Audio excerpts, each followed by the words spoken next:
Hey guys, it's Christopher Cedar here with ChristopherCedar.com and Vacant House Riches. Now today I want to talk to you guys about wholesaling real estate in what I call a little video, Wholesaling Made Easy. Now wholesaling is not a very complicated process. It's pretty easy when you break it down, and once you kind of figure out all of the parts, it's really simple and can pretty much be automated, outsourced, and combined where you can pretty much wholesale houses working about 4 hours or so. So let's kind of go over the steps. Number one, and I know that I pound this in your heads, but number one, the first step is going to be market research.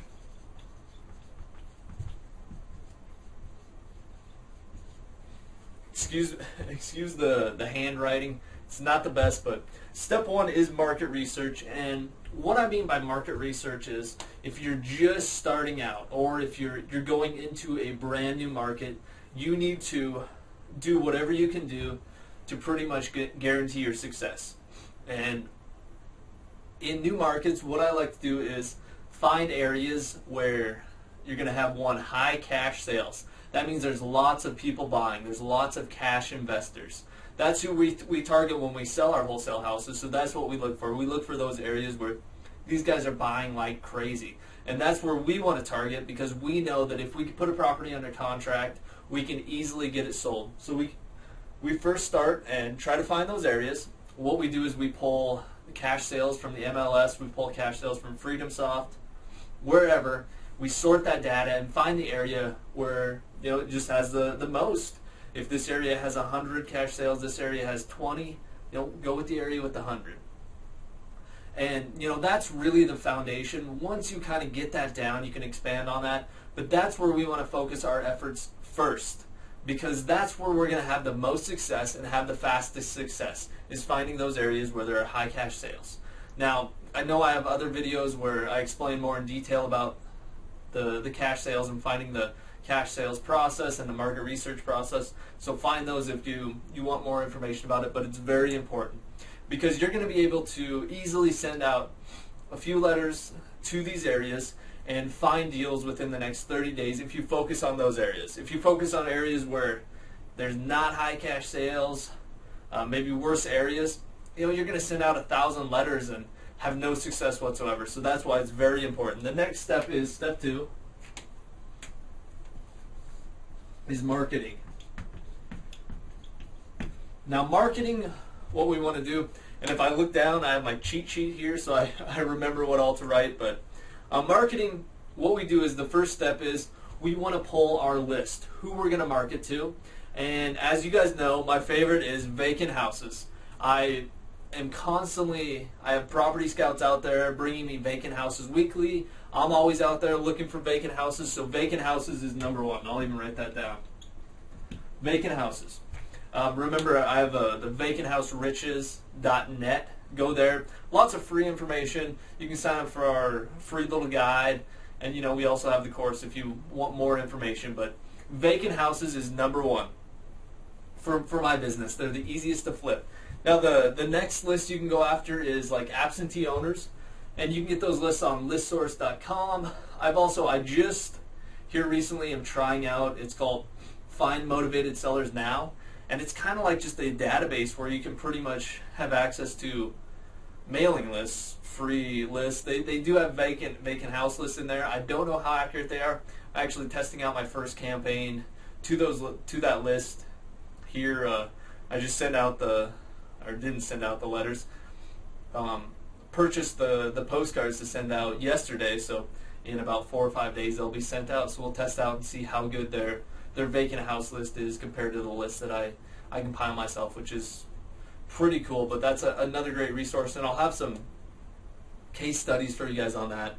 But that's what you need to do. So once you pull those lists from various sources, and then what you do is send either yellow letters. Yellow letter is what we've gotten the highest response rate with. Now we've switched to, we're sending a lot of postcards just because, for one, it's cheaper, and for two, it's easier. And we're getting a lower response rate, but we're also getting about the same amount of deals. So it kind of works out, So then that's really the next step. Get that marketing out. Get your letters sent out to your vacant houses, your absentee owners. probate, whoever you're targeting. So get that marketing out. Now, and this, I should put, this takes, market research usually takes me about 2 days. 2 days to do. Sometimes a day. Getting the marketing out, finding that list is another about, that's probably 1 day. Because I use click to mail, so it really doesn't take very long. So the next step is pre-screen. So once your marketing goes out, it usually takes 7 days. 7 days for your marketing to hit and you to start getting phone calls. So then the next step is you pre-screen those phone calls. And we have a script that we use that when sellers call, we just go through pretty much the script with them, ask them questions, and then from that we determine, is this a deal, is this not a deal, how should we proceed? And right now what we do is we have what's called Pat Live. They're a live operating service that they're answering our phone calls for us, where they can pre-screen. That way we skip that step. You have no idea how many sellers I've talked to, thousands. And it gets tiresome after a while. I highly encourage, if you're just starting out, if you're brand new, you do that yourself. You pre-screen at least for a couple months. That way you get it down. You know what these sellers want. You know what questions to ask them. You kind of know what their objections are. That's very, very important. So then pre-screen, this step is and evaluate. So once you pre-screen them, you have your lead sheet.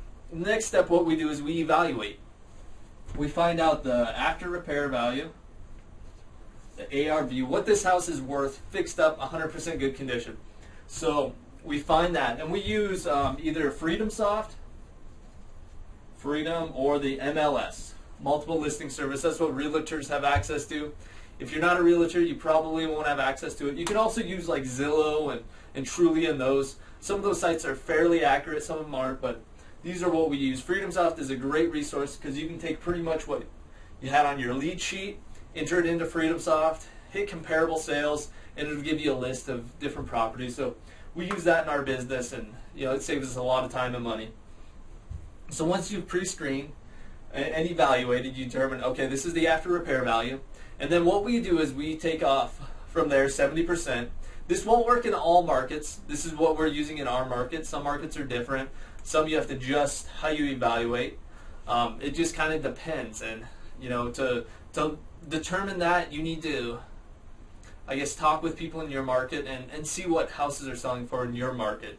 But in our market, what we use is we take the ARV times 70%, then we come up with that price, then we subtract repairs, our holding costs, and if we're going to wholesale it, our wholesale fee of $5,000 to $10,000, whatever we've come up with, and that right there is our maximum offer price. So that's how we come up with that. And then what we do is from there, step number 4 is we call back the seller and present our offer, and then if our offer is somewhat where I guess they think they can sell it for, if it is what they can sell it for, we put the property under contract. And what that is just a simple purchase and sale agreement. We use a lot of times, depending on the deal type, if it's a regular seller, doesn't have a realtor, isn't going that route, we use a simple 2-page purchase and sale agreement. If it's a listed property, we use the standard state-approved contract. So that's kind of what we use. So we put the property under contract, and a lot of times we just send the seller an email with the contract. They send it back signed, and then we're good to go. From there, we take the contract to the title company and set up escrow. So then the next step is, and I should say, we always, in all of our contracts, we get a 15-day inspection period. Usually that's standard. Some of them we get a 30-day inspection period. And we also, all of our contracts are assignable so that we can assign them to a buyer. And what else? And we usually try to put up, when working with individual sellers, a $100 earnest money deposit is what we put up. That's not a ton of money, but it still makes the seller feel somewhat comfortable, and it's not, if something goes wrong and we do end up having to cancel the contract after our inspection period, we're not out a lot of money. So the next step is you find a buyer. buyer. I know that does not look like buyer, but you get what I'm saying.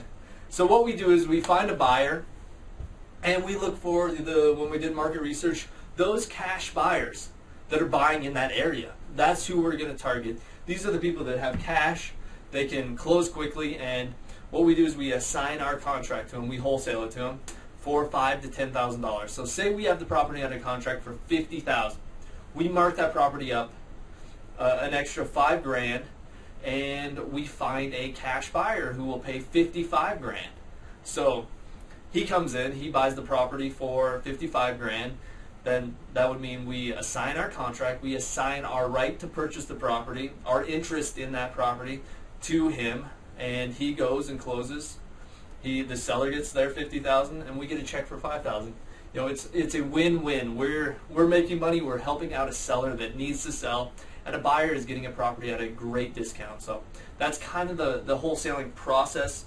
So then, how we find a buyer is we do a lot of bandit signs, cheap house, need to sell, bandit signs around their area, Craigslist, networking with other real estate investors, your Real Estate Investors Association. Those kind of places are great places to find buyers. Also, the foreclosure auction, you know, those are also great places because there are cash buyers buying there. And also those cash sales that you saw that you did your market research with, sending them letters, or skip tracing their phone numbers and finding them and talking to them.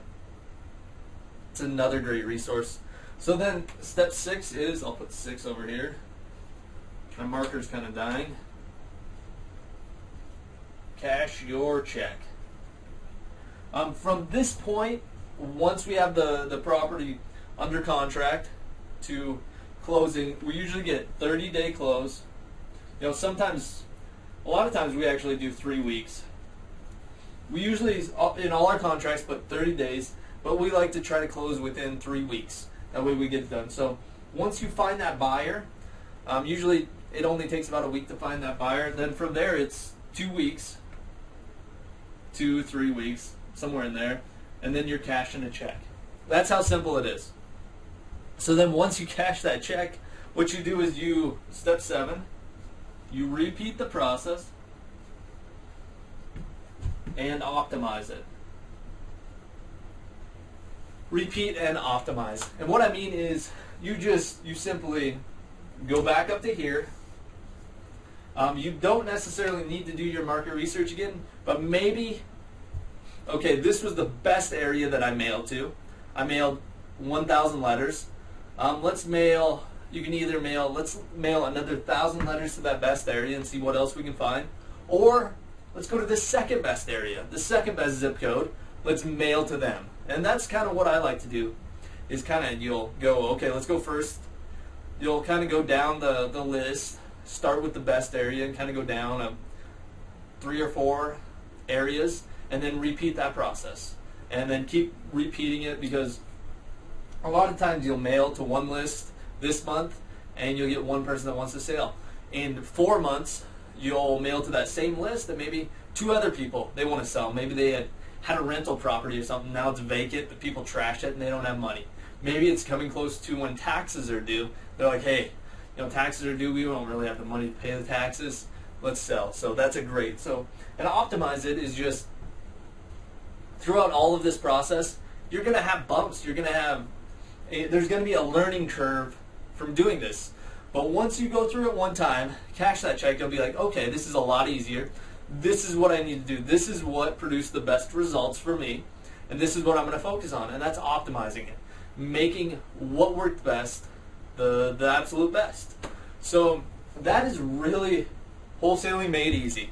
That is really kind of breaking it down and the simple process. Now, if you guys want more information about wholesaling houses, or if you need more personal one-on-one coaching, I do personal one-on-one coaching. You can go to ChristopherCedar.com/coaching, or just go to ChristopherCedar.com and you'll see the coaching tab. Sign up there, I'll give you a free report and then a little video explaining kind of what our coaching process is.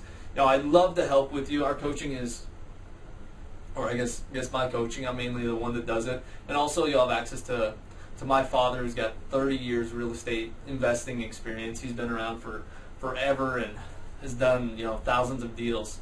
So you also have him, but our coaching is ridiculously cheap compared to other places. We offer two options: $2,000 one-time payment, which is well below whatever everybody else charges. They're charging $5,000, $10,000, $25,000 or more. And we have if you can't afford that, we do have a payment plan where you can put down $295 and then pay $197 per month for 12 months, and that comes out to like $2,700. So you are paying a little more, but we also do guarantee that we'll get you a deal within the first 30 to 60 days, because we will pound in this process where we'll almost guarantee to get you a deal within that 30 to 60 days, I would say. Because sometimes this will take a week, this will take another week to get this all done, then you're in it 2 weeks, then you need another 30 days from there to close the deal. So sometimes it'll be in that 30 to 60 day window is kind of when we shoot for, and what we try to get all our students. And if for whatever reason, if you don't feel satisfied with the results after that time period, you get your money back and we can part ways, but we guarantee to get you a deal in that time. You get one deal where we average about $6,000 or so per wholesale profit. 5 to 10,000 is kind of in that range that we average. You get one deal from that, you pay for your coaching for the rest of the year, which makes it nice. You also pay for all your marketing. So that's kind of what I have for you. I hope you enjoyed this Wholesaling Made Easy course, or video, I guess you would call it. Wholesaling is not a complicated process, and as you see, that a lot of this stuff you can outsource the market research, you can outsource all of your marketing, you can actually outsource all of your pre-screening and evaluating. I have a VA, virtual assistant, that is able to go into FreedomSoft, take the Pat Live results, because we've outsourced that, take the Pat Live results, upload them into FreedomSoft, and then hit the comps button and figure out the after repair value, put it in our simple formula, and evaluate the deal for us. Hey, this is what you should offer. And you can even have them make offers, initial offers at least, and you can automate all of it, and then putting it under contract, all you have to do is send an email, finding a buyer. Once you are established, and after a few months, once you've talked to people, met some buyers, you can send out a couple of emails and have a house sold. It's really that simple. And then just cash your check. It's not that hard. A wholesale transaction that we did not too long ago, I spent 4 hours total working on it. 4 hours going through this process. It took me a little bit longer on previous wholesale deals, but once you have it optimized, 4 hours. From market research, I compiled a list from driving around, finding vacant houses. I sent out the marketing, I sent out yellow letters. I didn't do it, I outsourced that. I pre-screened, I had somebody else pre-screen and evaluate it. I put the property under contract, I sent the seller an email, they signed it, sent it back. And then I actually assigned my contract to a cash buyer the same day that I put it under contract. I called up one of my VIP buyers, said, hey, you want to take a look at this house? I hadn't even seen the house yet. So I said, hey, let's go take a look at this house. I said, hey, I'll take it. What do you want for it? I had it under contract for $55. I said 63. He said, let's do it. So then I think it was 3 weeks later, I cashed a check for 55 to 63. That's $8,000. My check was actually $7,800. I ended up paying for some closing costs for the seller to be a nice guy, but hey, $7,800 working about 4 hours. Not too bad, but just follow these steps, and if you need any more information, remember, go to ChristopherCedar.com. That's all I have for you today, and I will talk to you soon.